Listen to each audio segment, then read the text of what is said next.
Oh, hello. Welcome to my cabana. Here, let me take you on a little tour of this thing.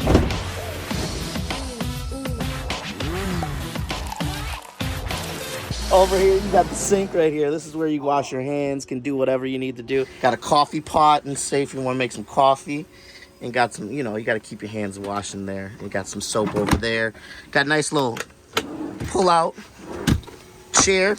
So, you know, you can sit right there, have your things, do what you got to do, whatever you're doing. Then you got a table, and you got another cabinet. Oh, there's a little tequila in there, too. Whoop. Over here, you got some lovely spaces to store some things. You know, you got a whole little pantry you can put all your food in, towels, and you got to have a banana. All the rumors are true. Bananas are the excellent source of potassium. Gotta keep those. You got your main area over here, your driving area where you drive and listen to music. But this right here is where it all goes down. This is the special spot in this whole RV. This is where everything goes down.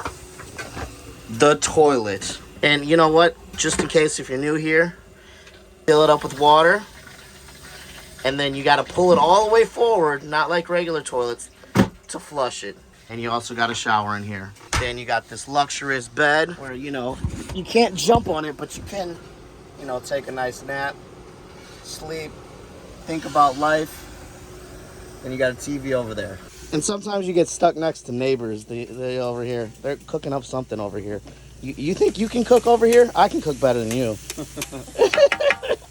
A sink in the back. Oh, don't mind that bag. That's just some storage stuff that I'm storing over here. Don't trip on it. Here, I'll put it up there for you. But this whole thing is your cooking area. So when I talked about I was a better cook than my neighbor, yeah, I can cook right here. This whole thing pulls out. You can chop up some things. You got your utensils in here, your pots, your pans, everything you need. Thank you for touring with me. Enjoy yourself. Now you got to go. You got to get the hell out of here. All right, here's the only downside to this whole thing. You got to clean out the pooper. So you hook your hose up, pull that out, and all that water goes right in here.